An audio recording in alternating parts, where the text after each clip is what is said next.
Hello everyone, I'm Lulu. Welcome to Lulu's AI Daily Brief, your tech intelligence brief. Here's today's latest AI news for August 13, 2026. We have 12 stories. Let's get into it. Here's your quick overview. Coming up, massive supply chain attack on LiteLLM leaks 434K CI/CD credentials. Anthropic rolls out global invisible watermark for all Claude outputs. EU AI Act sets new precedent. Fable 5 adoption stalls. Only 6% token share amid $50/million output pricing. By the way, if this brief helps, please subscribe and tap the bell so you never miss a daily update.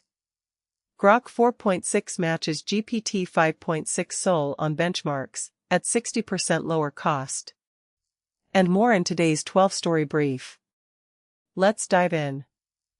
A massive supply chain breach has hit the AI developer ecosystem. LiteLLM, a widely used open-source LLM abstraction layer, was hijacked on PyPI, with malicious versions deployed for just 40 minutes.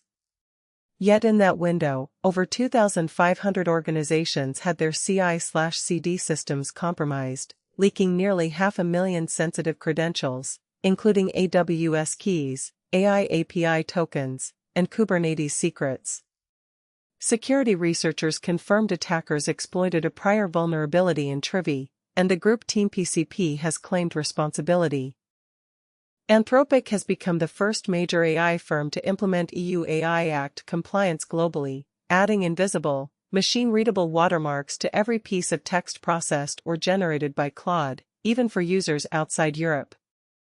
But here's the controversy. It tags even minor grammar edits as AI-generated, blurring the line between human and AI work, and security experts warn the watermark can be lost with simple actions like copying text or taking a screenshot. Anthropic hasn't released detection tools or verified error rates, raising real questions about fairness and accountability. Here's a hard truth for frontier AI economics. Anthropic's much-hyped Fable 5 is struggling to gain traction. Real API spending data from RAMP shows it captured just 6% of Anthropic's total token usage in its first month, far behind OpenAI's GPT 5.6 Sol at 25%. Why? At $50 per million output tokens, twice the price of competitors, businesses aren't seeing enough ROI to justify the premium. And that's putting pressure on the entire high-margin model-as-a-service business model. By the way, if this brief helps, please subscribe and tap the bell so you never miss a daily update. Now, XAI's Grok 4.6 just leveled up. It matches GPT 5.6 Sol's score on the Artificial Analysis Intelligence Index, 61 points, and beats it hands down on real-world task efficiency, finishing complex jobs in just 53 steps versus 103 for Claude Opus 5. Even more striking? Its API costs just $2 per million input tokens and $6 for output, slashing prices by over 60% compared to top-tier competitors. That's not just competitive, it's disruptive. Twitch just added an AI training opt-out, but buried it behind settings and defaulted to opt-in. That means unless streamers actively go into security settings and toggle it off, Amazon gets full rights to use their live streams, VODs, clips, chat logs, and even channel banners to train its AI models, a practice that's already been going on for at least 2 years. This isn't hypothetical. Former Twitch exec Mike Minton confirmed it publicly back in 2024. So unless creators take action, their content is fueling Amazon's AI, silently and by default.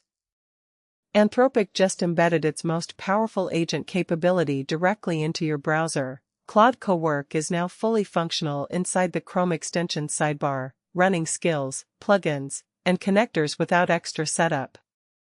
It can read pages you're logged into, click buttons, fill forms, and even turn browsing sessions into Excel files or PowerPoint decks.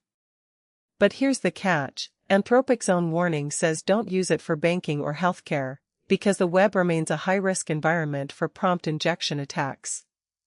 Convenience meets caution.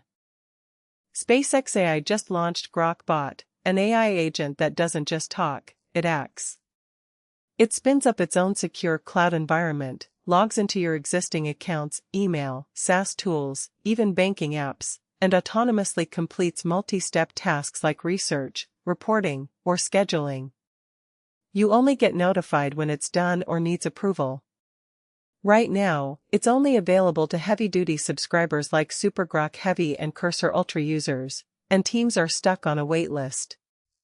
This isn't just another chatbot, it's delegation, redefined. In a major move for AI hardware-software convergence, Qualcomm has officially acquired Modular, the company behind the Mojo programming language and Max inference engine. Crucially, Modular's products remain independent and open, but now backed by Qualcomm's scale and investment. And the headline hire? Chris Lattner, the legendary engineer behind LLVM and Swift, now serves as Qualcomm's executive VP of advanced AI software. His mission: build one unified AI development stack that works seamlessly across CPUs, GPUs, NPUs, and custom silicon, from edge to cloud. Alibaba just dropped a monster, Qwen 3.8-2.4T, a 2.4 trillion parameter mixture of experts model, now fully open-sourced. It natively handles 262,144 tokens, and can scale up to over 1 million, and smashes previous coding benchmarks like SWE Bench Pro. Even more impressive?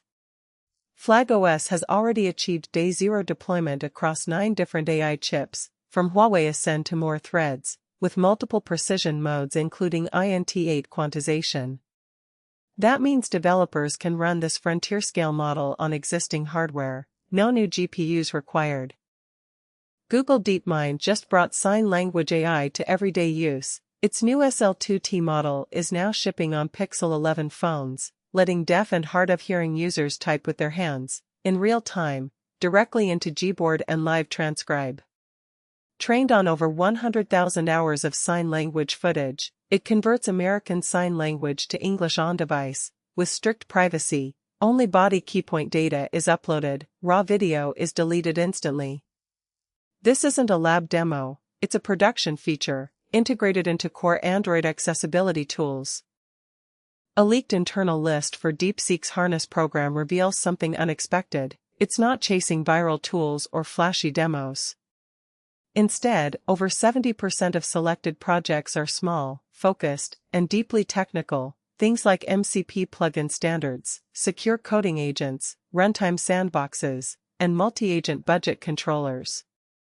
This isn't about hype, it's about engineering the plumbing that makes agentic AI safe, reliable, and cost-efficient for enterprises. DeepSeek appears to be betting that infrastructure, not interfaces, will win the next phase of AI adoption. OpenAI has finally delivered an official ChatGPT desktop client for Linux, available as .deb and .rpm packages, supporting Ubuntu, Debian, and Fedora. It bundles ChatGPT, Work, and Codex, and includes browser integration and voice control.